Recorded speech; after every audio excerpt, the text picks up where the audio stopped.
एसलीपीएस wellness private limited company direct selling के माध्यम से लोगों के घर घर जाकर लोगों को समझा समझाकर ये प्रोडक्ट सेल करते हैं। हम लोग लोगों को लाइफस्टाइल डिजीज से बचने के बारे में बताते हैं, हम लोग लोगों को सेहतमंद रहने के बारे में बताते हैं, लोगों को हम बीमार नहीं होने देते, इस तरह की एजुकेशन हम लोग देते हैं। तो सवाल ये है कि क्या आप लोगों ने ये सही प्लेटफॉर्म चुना?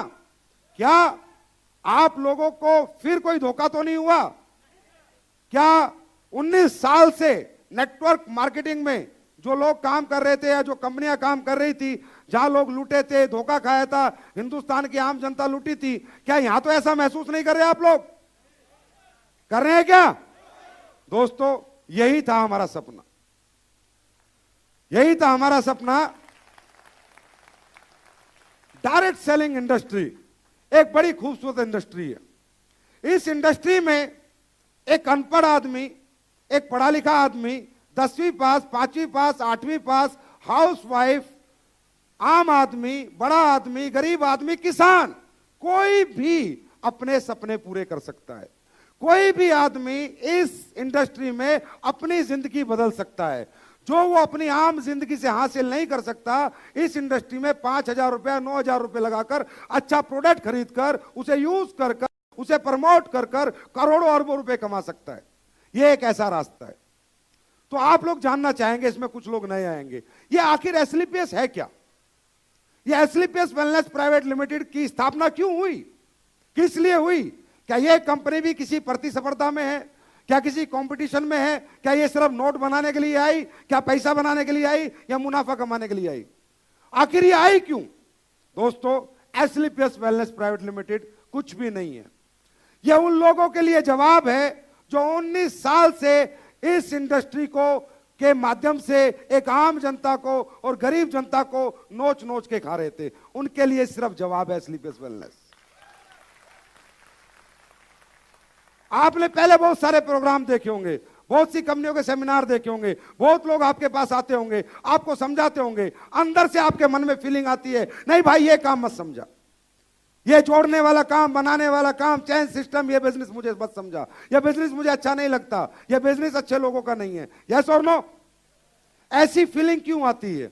ऐसा समाज के साथ ऐसा क्या हुआ है? तो दोस्तों, समाज के साथ जो धोखा हुआ है, समाज के साथ इस बिजनेस की आड़ में 2 कोला इतने पैसे मिलेंगे, फरारी मिलेगी, बीएमडब्ल्यू मिलेगा, ये गाड़ी मिलेगी, इन बातों के जाल में उलझा के जो 19 साल से हिंदुस्तान में कंपनियां काम कर रही हैं, लोगों को वो चीजें बेच रही हैं जो बेचारों के काम की नहीं है, जो उनकी जरूरत की नहीं है, जो उनके घर में किसी काम नहीं आएंगी, सिर्फ एक लालच देके। तो दोस्तों, डायरेक्ट सेलिंग इंडस्ट्री ये एक ऐसा रास्ता किसी समझदार आदमी ने, किसी बहुत ही खूबसूरत दिमाग के आदमी ने एक आम जनता के लिए बनाया था। यह कोई बनाने का, जोड़ने का बिजनेस नहीं है। यह प्रोडक्ट को जल्दी से जल्दी लोगों के गांव-गांव तक, घर घर पहुंचाने का एक बिजनेस है। पहले दुनिया में जो चीजें बेची जाती थी, उन्हें बेचने का एक ही तरीका था। एक आदमी फैक्ट्री खोलता था, फिर अपना शोरूम बनाता था, फिर वहां से माल बेचता था। यस और नो? यस और नो? तो उस तरीके को मुश्किल तरीका कहा गया है कि यार एक आदमी एक ही एरिया में माल बेच पा रहा है, पूरी दुनिया में उसका माल नहीं जा पा रहा। तो किसी दूसरे आदमी ने एक तरीका बनाया, franchisee concept. Franchisee concept, franchisee concept मतलब एक आदमी माल बनाए, अच्छे से अच्छा माल बनाए, जाके पूरे वर्ल्ड में लोगों से चर्चा करे, उन्हें कुछ कमीशन दे और लोग उसकी फ्रेंचाइजी लेके उसका माल बेचें। तो ये अच्छा रास्ता था बेचने का? यस और नो? फ्रेंचाइजी बेचने का अच्छा रास्ता है? यस और नो? ज्यादा माल बिकता है? यस और नो? उसके बाद फ्रेंचाइजी ले कौन सकता है? जिसके पास पैसा हो, जिसके पास समय हो, जिसके पास जगह हो, और 1 या 2 फ्रेंचाइजी हम नागपुर में मारुति की या टाटा की दे सकते हैं, लेकिन क्या लाखों फ्रेंचाइजी जा सकती है? नहीं। फिर उस बंदे, एक समझदार आदमी के दिमाग में एक आइडिया आया कि यार अगर एक काम हो जाए कि आम जनता के माध्यम से प्रोडक्ट बिकने लग जाए और आम जनता को अपॉर्चुनिटी मिल जाए पैसे कमाने की, आम जनता भी अपने सपने पूरे कर सके, तो क्यों ना लोगों के नेटवर्क का इस्तेमाल करके चीजों को बेचा जाए। इसे कहते हैं डायरेक्ट सेलिंग। इससे क्या होगा? हर गांव में अनपढ़ आदमी, पढ़ा लिखा आदमी भी इस प्रोडक्ट को लेगा और घर घर जाके बेचेगा। हर बेरोजगार बच्चा भी बेचेगा। हर आदमी इस धंधे को करके बड़ा आदमी बन सकता है। लेकिन क्या बेचना है? प्रोडक्ट। क्या बोला था उसने? प्रोडक्ट बेचना है। लेकिन हिंदुस्तान में जब यह धंधा आया अमेरिका के माध्यम से, किसी कंपनी के माध्यम से, तो हिंदुस्तान में मेरे जैसे समझदार एमडी, मैनेजिंग डायरेक्टर का शौक रखने वाले लोग, लालची लोग, उनके दिमाग में एकदम खुराफात जाग गई कि यार ये तो बढ़िया काम है। 5,000 लगा के बंदे को इतना बोल दे तू करोड़ रुपए कमाएगा तो कोई भी 5,000 डाल देगा। 9,000 लगा के तू अरबों रुपए कमाएगा तो कोई भी डाल देगा। और हिंदुस्तान तो सबसे ज्यादा बेरोजगार देश है, पहली बात। दूसरी बात, हिंदुस्तान के अंदर अनएम्प्लॉयमेंट लोग हैं और इमोशनल लोग हैं। हमारे यहाँ के भोली भाली जनता है। हमारे यहाँ मामा भांजे का, चाचा भतीजे का रिश्ता चलता है। यस और नो? हमारे यहाँ लोगों के चेहरे बिकते हैं, प्रोडक्ट नहीं बिकते। यस और नो? फेस वैल्यू बिकती है।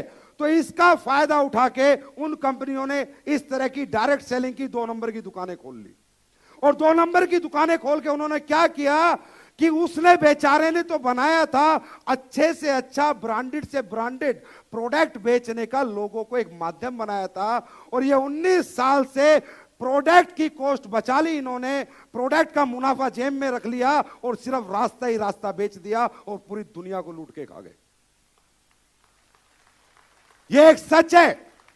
सूट लें, साड़ी, चश्मे, पेंडेंट, ब्रेसलेट, ये पता नहीं क्या क्या चीजें इस इंडस्ट्री के माध्यम से बेची गई।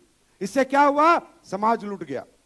अब जब समाज लूट गया तो समाज के अंदर एक फीलिंग आ गई कि ये काम गलत है। यस और नो? एक गांव में हमने 100 लोगों को प्रोडक्ट बेचा, 95 लोग बेचारे यूजर बने, उन्होंने आगे प्रमोट नहीं करा, प्रोडक्ट किसी काम का नहीं आया, तो गांव का एक बड़ा तबका इस बिजनेस के खिलाफ हो गया। यस और नो? क्या मैं सही कह रहा हूं? ऐसा ही हुआ। क्यों? क्योंकि जो ये बना था, जिस काम के लिए बना था, जिस सोच के साथ बना था कि अच्छे प्रोडक्ट को बेचने का एक अच्छा तरीका, लोगों ने सिर्फ तरीका बेचा, प्रोडक्ट का सारा पैसा बचा लिया। यह हुआ है हमारे इंडिया में पिछले 19 साल से। तो इन कंपनियों के बारे में मैं हमेशा बात करता हूं। इस तरह की कंपनियों में बड़े मोटिवेशन होते हैं, बड़ी मीठी मीठी बातें होती हैं, बड़ी लॉलीपॉप बातें होती हैं और लोगों को बड़ा अट्रैक्ट किया जाता है। यहां तक कहा जाता है तेरा क्या जाएगा, 8,000 लगा दे, अगर चले भी गए तो क्या बिगड़ गया। यस और नो? सही है। तो इन कंपनियों को मैं हमेशा बोलता हूं, ये वो चीजें बेचती हैं, अरे मुझे काहे के सूट की जरूरत है, काहे की साड़ी की जरूरत है, किस चश्मे की जरूरत है, क्या पेंडेंट की जरूरत है, मैं गरीब आदमी, मुझे पहले रोटी की जरूरत है। है ना? तो इन कंपनियों के बारे में क्योंकि मैं जब तक आपको समझा नहीं सकता कि एसलीपीएस क्या है, जब तक आप इस बात को ना समझ जाएं, जब तक मैं अपना विजन, अपना मिशन आपको हम कुछ नहीं बता सकते।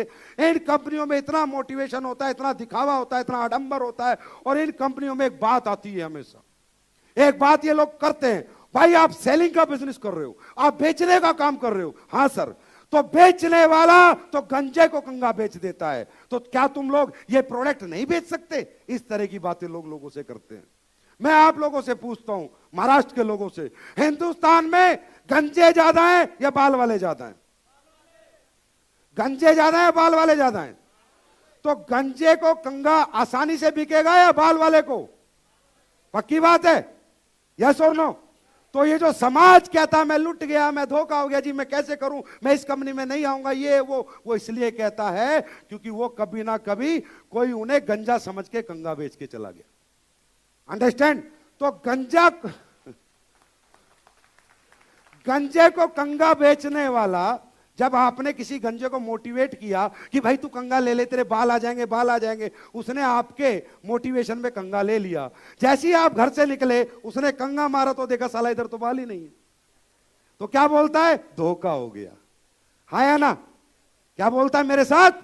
धोखा हो गया। तो दोस्तों मैं हमेशा एक ही बात कहता हूं कि गंजे को कंगा बेचने वाला हमेशा सेल्समैन रहता है और बाल वाले को कंगा बेचने वाला हमेशा बिजनेसमैन कहलाता है। सही है? अब हम लोग क्या बेच रहे हैं? क्या हम भी ऐसे ही काम कर रहे हैं? अगर हम ऐसा काम कर रहे हैं तो आपको हमारे साथ काम नहीं करना चाहिए। अगर हम भी लोगों के साथ लूट रहे हैं, लोगों के साथ विश्वासघात कर रहे हैं, लोगों को फंसा रहे हैं, तो मैं गारंटी देता हूं आज के आज, अभी के अभी हमें यह धंधा छोड़ना चाहिए। क्योंकि लोगों का पैसा बहुत मेहनत का है। कोई कहां से मेहनत करके पैसा ला रहा है, कोई कैसे मेहनत करके पैसा ला रहा है। जो कमा के लाता है उससे पूछो कि 8,000, 5,000, 9,000 कमाने में कितना पसीना उसका लगता है। यस और नो? सही है गलत है?